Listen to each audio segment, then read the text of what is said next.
ಅವ್ರ ವಿರುದ್ಧ ಷಡ್ಯಂತ್ರ ಮಾಡಿ ತುಂಬ ನೋವನ್ನು ಕೊಡ್ತಾರೆ. ನಮ್ಮ ಸಹೋದ್ಯೋಗಿಯಾಗಿರ್ತಕ್ಕಂಥ ಮುಕ್ತಮ್ ಹುಸೇನ್ ಕರಡಿಗುಡ್ಡರವರು ಇತ್ತೀಚೆಗೆ ಆತ್ಮಹತ್ಯೆ ಮಾಡಿಕೊಂಡಿರ್ತಾರೆ. ಈ ಆತ್ಮಹತ್ಯೆ ಮಾಡ್ಕೊಳ್ಳೋದಕ್ಕೆ ಮುಖ್ಯ ಕಾರಣ ಏನಪ್ಪ ಅಂತಂದರೆ, ಅವರನ್ನು ಅಮಾನತ್ತು ಧಾರವಾಡ ಜಿಲ್ಲೆಯಲ್ಲಿ ಅವರನ್ನು ಅಮಾನತು ಮಾಡ್ತಾರೆ ಒಂದು ಕೇಸಲ್ಲಿ ಸಿಲುಕಿಸಿ. ಅದಾದ ನಂತರ ಅಮಾನತು ಮಾಡಿದ 6 ತಿಂಗಳೊಳಗಾಗಿ ಅವರನ್ನು ರಿವೋಕ್ ಮಾಡಬೇಕಾಗತ್ತೆ. ಅವರನ್ನು ರಿವೋಕ್ ಸಹ ಮಾಡಲ್ಲ. ಮತ್ತು ಅವ್ರಿಗೆ ಪಂಚಾಯಿತಿ ಗದಗ ಜಿಲ್ಲೆಗೆ ಕೊಡ್ತಾರೆ. ರಿವೋಕ್ ಮಾಡಿದ ನಂತರ 8 ತಿಂಗಳ ನಂತರ ಅವ್ರಿಗೆ ಗದಗ ಜಿಲ್ಲೆಯಲ್ಲಿ ಪ್ಲೇಸ್ಮೆಂಟ್ ಕೊಡ್ತಾರೆ. 8-9 ತಿಂಗಳಿಂದ ಅವ್ರಿಗೆ ಯಾವುದೇ ಒಂದು ವೇತನವನ್ನು ಮಂಜೂರು ಮಾಡೋದಿಲ್ಲ. ಇದರಿಂದ ಅವರ ಕುಟುಂಬ ತುಂಬ ಸಂಕಷ್ಟಕ್ಕೆ ಈಡಾಗಿ ಬೆಂಗಳೂರಿಗೆ ವಲಸೆ ಬಂದು ತುಂಬ ಕಷ್ಟವನ್ನು ಅನುಭವಿಸ್ತಾರೆ. ಮತ್ತು ಅವ್ರ ವಿರುದ್ಧ ಷಡ್ಯಂತ್ರ ಮಾಡಿ ತುಂಬ ನೋವನ್ನು ಕೊಡ್ತಾರೆ. ಇದಕ್ಕೆ ಒತ್ತಡ ಕೊಟ್ಟಂಥ ಅಲ್ಲಿನ ಅಧಿಕಾರಿಗಳು ಯಾರಿದ್ದಾರೆ ಅವ್ರ ಮೇಲೆ ಒಂದು ನಿಷ್ಪಕ್ಷಪಾತವಾಗಿ ತನಿಖೆ ಆಗಬೇಕು. ಮತ್ತು ಏನು ನಮ್ಮ ಸ್ನೇಹಿತರು ಮುಕ್ತಮ್ ಹುಸೇನ್ರವರು ಆತ್ಮಹತ್ಯೆ ಮಾಡ್ಕೊಂಡಿದ್ದಾರೆ, ಅವರ ಕುಟುಂಬಕ್ಕೆ ನ್ಯಾಯ ದೊರಕಿಸ್ಕೊಡ್ಬೇಕು. ಅವರ ಕುಟುಂಬದಲ್ಲಿ ಅವರ ಸದಸ್ಯರಿಗೆ, ಕುಟುಂಬ ಸದಸ್ಯರಿಗೆ ಒಂದು ಸರ್ಕಾರಿ ಕೆಲಸವನ್ನು ಮಂಜೂರು ಮಾಡಬೇಕು. ಅವ್ರಿಗೇನು ಬಾಕಿ ಇರತಕ್ಕಂಥ ಎಲ್ಲ ಆರ್ಥಿಕ ಸೌಲಭ್ಯಗಳನ್ನು ಅವ್ರಿಗೆ ಆದಷ್ಟು ಬೇಗ ಕೊಡಿಸ್ಬೇಕು ಅಂತ ಹೇಳಿ ನಾವು ಎಲ್ಲರೂ ಕೋಲಾರ ಜಿಲ್ಲೆ ಮತ್ತು ರಾಜ್ಯಾದ್ಯಂತ 31 ಜಿಲ್ಲೆಗಳಲ್ಲಿ ಏಕಕಾಲಕ್ಕೆ ಇವತ್ತು ನಾವು ಪ್ರತಿಭಟನೆ ಮಾಡಿ ಒಂದು ಮನವಿಯನ್ನು ಸರ್ಕಾರಕ್ಕೆ, ಗ್ರಾಮೀಣಾಭಿವೃದ್ಧಿ ಮತ್ತು ಪಂಚಾಯತ್ ರಾಜ್ ಸಚಿವರಿಗೆ ತಲುಪಿಸ್ತಾ ಇದ್ದೀವಿ ಮುಖ್ಯ ಕಾರ್ಯನಿರ್ವಹಣಾಧಿಕಾರಿಗಳ ಮುಖಾಂತರ. ಈ ಒಂದು ತನಿಖೆ ಏನಾದರೂ ನಿಷ್ಪಕ್ಷಪಾತವಾಗಿ ಆಗದೇ ಇದ್ದಲ್ಲಿ ರಾಜ್ಯಾದ್ಯಂತ ಎಲ್ಲ ಪಂಚಾಯತ್ ಅಭಿವೃದ್ಧಿ ಅಧಿಕಾರಿಗಳು ಮತ್ತು RDPR ಸಿಬ್ಬಂದಿ ಉಗ್ರವಾದ ಒಂದು ಹೋರಾಟವನ್ನು ಮಾಡ್ತೀವಿ ಅಂತ ಎಚ್ಚರಿಕೆ ಕೊಡ್ತಾ ಇದ್ದೀವಿ. ನಮ್ಮ ಸ್ನೇಹಿತರಿಗೆ ಇದು ಎಲ್ಲ ಜಿಲ್ಲೆಗಳಲ್ಲೂ ಇದೇ ರೀತಿ ಆಗಿಬಿಟ್ಟಿದೆ. ಕೋಲಾರ ಜಿಲ್ಲೆಯಲ್ಲೂ ಸಹ ಇದೇ ರೀತಿ ಒತ್ತಡ ಇರೋದು, ವಿನಾಕಾರಣ ತೊಂದರೆ ಕೊಡೋದು, ಇದೆಲ್ಲ ಆಗ್ತಾ ಇದೆ. ಈ ಎಲ್ಲ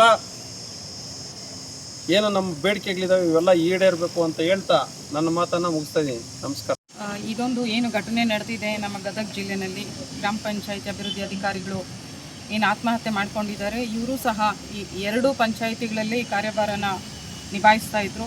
ಸೊ ಇದು ಎಲ್ರಿಗೂ ಮೇಲ್ನೋಟಕ್ಕೆ ಎಲ್ರಿಗೂ ಗೊತ್ತಿದೆ, ಇದು ಕಾರ್ಯದ ಒತ್ತಡದಿಂದ ಆಗಿರುವಂಥದ್ದು. ಇದಲ್ಲದೇ ಗ್ರಾಮ ಪಂಚಾಯತಿ PDOಗಳ ಮೇಲೆ ಇಲ್ಲ ಸಲ್ಲದ ಆರೋಪಗಳು ಮಾಡಿ ಮಾತು ಬಂದರೆ ಲೋಕಾಯುಕ್ತದಲ್ಲಿ ಇದು ಪ್ರಕರಣಗಳು ದಾಖಲಾಗೋದು, ಸಣ್ಣ ಯಾವುದು ಅರ್ಜಿಗಳು ಹೋಗುತ್ತೆ, ಸಣ್ಣ ಅರ್ಜಿಗಳು ನಮ್ಮಲ್ಲಿ ಕುಂದುಕೊರತೆ ಅಹವಾಲು ಸಮಿತಿಗಳಿದ್ರೂ ಸಹ ಇಲ್ಲಿ ಯಾವುದೇ ಅರ್ಜಿಗಳನ್ನ ಪರಿಗಣಿಸದೆ ಎಲ್ಲ ಲೋಕಾಯುಕ್ತ ಅರ್ಜಿಗಳು ದಾಖಲಾಗ್ತಾ ಇರೋದು ಮತ್ತು ಪ್ರಕರಣಗಳು ದಾಖಲಾಗ್ತಾ ಇರೋದು. ಮತ್ತು ಅವ್ರಿಗೆ ವಾರಕ್ಕೊಮ್ಮೆ ಹಿಯರಿಂಗು ಲೋಕಾಯುಕ್ತದಲ್ಲಿ ಕರೆಯೋದು. ಅವ್ರು ಗದಗ ಜಿಲ್ಲೆಯಿಂದ ಲೋಕಾಯುಕ್ತಕ್ಕೆ ಪ್ರಕರಣಕ್ಕೆ ಬೆಂಗಳೂರಿಗೆ ಬರ್ತಾಯಿದ್ರು. ಸೊ ಇದೆಲ್ಲ ಕಾರ್ಯಭಾರದ ಒತ್ತಡ, 2 ಕಡೆ PDOಗಳು ಕೆಲಸ ಮಾಡೋದು ಮತ್ತು ಸಣ್ಣ ಅರ್ಜಿಗಳನ್ನ ಪ್ರಕರಣ ದಾಖಲೆ ಮಾಡ್ಕೊಳ್ಳೋದು, ಇದೆಲ್ಲ ನಿಜವಾಗ್ಲೂ ನಾನು ಹೇಳ್ದಂಗೆ ನಾನು ಮುಂಚೆನೂ ಹೇಳಿದ್ದೀನಿ, ನಮ್ಮ ದಿನನಿತ್ಯದ ಕೆಲಸವನ್ನು ಸುಲಲಿತ ಮಾಡಿಕೊಡ್ಬೇಕು. ನಮ್ಮ ಅಧಿಕಾರಿಗಳೇನಿದ್ದಾರೆ ನಮಗೆ ಒಂದು ಮುಕ್ತವಾದ ವಾತಾವರಣ ಕಲ್ಪಿಸ್ಕೊಡ್ಬೇಕಾಗುತ್ತೆ. ಜಿಲ್ಲಾ ಪಂಚಾಯತಲ್ಲಿರ್ಬೋದು, ಇಲ್ಲ ನಮ್ಮ ತಾಲೂಕು ಪಂಚಾಯತಿಗಳಲ್ಲಿರ್ಬೋದು, ಅಲ್ಲದೇ ಬೇರೆ ಕಡೆ. ಇವಾಗ ನಿಮ್ಗೆಲ್ರಿಗೂ ಗೊತ್ತಿದೆ, ನಮ್ಮ ಕಮಿಟಿ ಇದ್ದಾಗ PDOಗಳಿಗೆ ಒಂಥರ ಒತ್ತಡ ಇತ್ತು. ಇವಾಗ ಕಾರ್ಯ ನಮ್ಮ ಹೆಗಲ ಮೇಲೆ ಜಾಸ್ತಿ ಜವಾಬ್ದಾರಿಗಳಿದೆ. ಇಂಥ ಟೈಮಲ್ಲಿ PDOಗಳನ್ನ 3 ಕಡೆ ಚಾರ್ಜು, 2 ಕಡೆ ಚಾರ್ಜ್ ಹಾಕೋದು. ಸೊ ಇದೆಲ್ಲ ಕಾರ್ಯದ ಒತ್ತಡ ಇರುತ್ತೆ. ಅದಲ್ಲದೇ ಈ ನಾನು ಹೇಳ್ದಂಗೆ ಸುಳ್ಳು ದಾಖಲೆಗಳನ್ನ ಪ್ರಕರಣ ದಾಖಲೆ ಮಾಡಿಕೊಂಡು ಅವ್ರ ಮೇಲೆ ತನಿಖೆಗಳು ನಡೆಸೋದು. ಅಟ್ಲೀಸ್ಟ್ ತನಿಖೆಗಳು ಏನು ನಡೆಯುತ್ತೆ ಬೇಗನೂ ಮುಗಿಸೋದಿಲ್ಲ. 1 ವರ್ಷ, 2 ವರ್ಷ, 3 ವರ್ಷ ಲೋಕಾಯುಕ್ತ ತನಿಖೆಗಳು ಮುಂದುವರಿಸ್ತಾ ಹೋಗೋದು. ಸೊ ಇದು ಎಲ್ಲ ಕಾರ್ಯಭಾರದ ಒತ್ತಡ ಗ್ರಾಮ ಪಂಚಾಯತಿ PDOಗಳನ್ನ ಹೈರಾಣಕ್ಕೆ ಈಡು ಮಾಡಿ, ಸೊ ಇದೇ ಕಾರಣದಿಂದ ಅವರು ಆತ್ಮಹತ್ಯೆ ಮಾಡ್ಕೊಂಡಿದ್ದಾರೆ. ನಾವೇನಿವಾಗ ನಮ್ಮ ಕೋಲಾರ ಜಿಲ್ಲೆಯಲ್ಲಿ ಒಂದು ಮನವಿನ ಸಲ್ಲಿಸ್ತಾ ಇದ್ವಿ. ಅಧಿಕಾರಿಗಳ ಮುಖಾಂತರ ನಮ್ಮ ಅಡ್ಮಿನಿಸ್ಟ್ರೇಷನ್ಗೆ ಇದೇ ತಿಳಿಸೋದು, ಯಾವ ಕಡೆ ಆದರೂ ಯಾವುದೇ ಜಿಲ್ಲೆನಲ್ಲಾಗಲಿ ಎಲ್ಲ ಜಿಲ್ಲೆಗಳಲ್ಲೂ ನಮ್ಮ PDOಗಳ ವ್ಯವಸ್ಥೆ ಹಿಂಗೆ ಇದೆ. ಸೊ ಅಧಿಕಾರಿಗಳು ಮತ್ತು ನಮ್ಮ ಕಾರ್ಯಾಂಗ, ಶಾಸಕಾಂಗ ಎಲ್ಲ ಎತ್ತೆಚ್ಚಿಕೊಂಡು ಗ್ರಾಮ ಪಂಚಾಯತಿ ಅಭಿವೃದ್ಧಿ ಅಧಿಕಾರಿಗಳಿಗೆ ಒಂದು ಮುಕ್ತವಾದ ವಾತಾವರಣ ಕಲ್ಪಿಸ್ಕೊಟ್ಟು ಜನಗಳ ಸೇವೆ ಮಾಡೋಕ್ಕೆ ನಮಗೆ ಒಂದು ಇದು ಎನ್ವಿರಾನ್ಮೆಂಟ್ ಕಲಿಸ್ಕೊಡ್ಬೇಕು ಅಂತ ನಾನು ವಿನಂತಿ ಮಾಡ್ಕೊಳ್ತೇನೆ. ಏನು ನಮ್ಮ ಸಹೋದ್ಯೋಗಿ ಮಿತ್ರ ಪಿ.ಡಿ.ಒ ಅವರು ಗದಗ ಜಿಲ್ಲೆಯಲ್ಲಿ ಇವತ್ತು ಆತ್ಮಹತ್ಯೆ ಮಾಡ್ಕೊಂಡಿದ್ದಾರೆ. ಅದು ಅವರ ಒಬ್ಬರ ಸಮಸ್ಯೆ ಮಾತ್ರ ಅಲ್ಲ, ಇಡೀ ನಮ್ಮ ರಾಜ್ಯದ ಎಲ್ಲ ಪಿ.ಡಿ.ಒಗಳು ಕೂಡ ವೈಯಕ್ತಿಕವಾಗಿ ಅನುಭವಿಸ್ತಾ ಇರುವಂಥ ಸಮಸ್ಯೆ.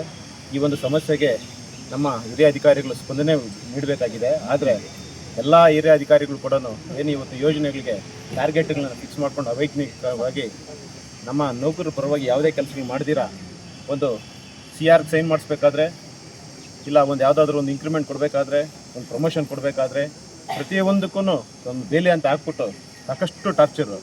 ಆದರೆ ಯಾವುದೋ ಒಂದು ಯೋಜನೆ ಏನೋ ಬಂತು ಅಂದರೆ ಅದು ಸಾಧಕ ಬಾಧಕಗಳು ಗೊತ್ತಿಲ್ಲ, ಅದಕ್ಕೊಂದು ಟ್ರೈನಿಂಗ್ ಇಲ್ಲ, ಅದಕ್ಕೆ ಯಾವುದೇ ರೀತಿಯ ಒಂದು ವೈಜ್ಞಾನಿಕವಾಗಿ ಆ ಒಂದು ಏನು ಒಂದು ಯೋಜನೆ ಮಾಡಬೇಕು ಅದಕ್ಕೆ ಸರಿಯಾದ ಕರ್ಮಬದ್ಧ ಇಲ್ಲ. ಯಾವುದೇ ಸಮಸ್ಯೆ ನಾವು ಅರ್ಜಿಗೆ ಕೊಟ್ಟರು ಕೂಡ ಏನು ಇತ್ಯರ್ಥ ಆಗ್ತಾ ಇಲ್ಲ.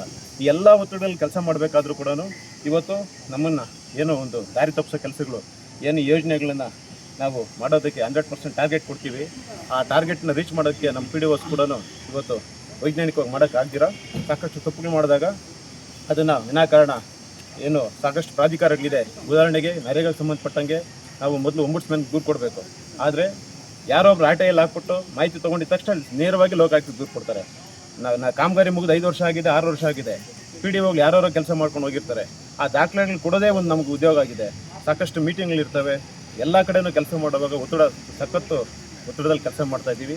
ಈ ಎಲ್ಲ ಒತ್ತಡದಲ್ಲಿ ಕೆಲಸ ಮಾಡಿದರೂ ಕೂಡ ಇವತ್ತು PDOಗಳನ್ನ ಕಂಡ್ರೆ ಎಲ್ಲರೂ ಕೂಡ ತಾತ್ಸಾರ ಮನೋಭಾವದಿಂದ ಮಾತಾಡ್ತಾರೆ. ನಮ್ಮ ಹಿರಿಯ ರಾಜಕಾರಣಿಗಳು ಅಷ್ಟೇ ಮೀಟಿಂಗ್ಗಳಲ್ಲಿ ಮಾತಾಡಬೇಕಾದ್ರೆ ಏನೋ ನಮ್ಮ PDOಗಳನ್ನ ಏಕವಚನದಲ್ಲಿ ಮಾತಾಡೋದು, ಅವ್ರ ಮೇಲೆ ಅವಾಚ್ಯ ಪದಗಳನ್ನ ನಿಂದನೆಗಳನ್ನ ಮಾಡೋದು, ಮತ್ತು ಬೇರೆ ಹಿರಿಯ ಅಧಿಕಾರಿಗಳಿಗೆ ಫೋನ್ ಮಾಡಿ ಅವ್ರಿಗೆ ಬೇರೆ ಥರ ವೈದ್ಯ ಟಾರ್ಗೆಟ್ಸ್ನ ಕೊಡೋದು ಇವೆಲ್ಲನೂ ನಡೀತಾ ಇದೆ. ಇವೆಲ್ಲನೂ ನಿಲ್ಲಿಸಿಲ್ಲ ಅಂತಂದರೆ ನಾವು ಇಡೀ ರಾಜ್ಯಾದ್ಯಂತ ಉಗ್ರವಾಗಿ ಹೋರಾಟಗಳು ಮಾಡೋದು ಅಂತ ಇವತ್ತು ತೀರ್ಮಾನ ಮಾಡಿದ್ದೀವಿ. ಇವತ್ತು ನಮ್ಮ ರಾಜ್ಯ ಪೂರ್ತಿಯಾಗಿ ಇವತ್ತು ನಾವು ಏನೋ ಒಂದು ನಮ್ಮ ಮನವಿಯನ್ನು ಸಲ್ಲಿಸ್ತಾ ಇದ್ದೀವಿ. ಇವತ್ತು ಈ ಮನವಿಗೆ ಸ್ಪಂದನೆ ಸಿಕ್ಕಿಲ್ಲ ಅಂತಂದರೆ ನಾವೆಲ್ಲ ಒಟ್ಟಿಗೆ ರಾಜ್ಯಾದ್ಯಂತ ಹೋರಾಟ ಮಾಡ್ತೀವಿ. Thank you.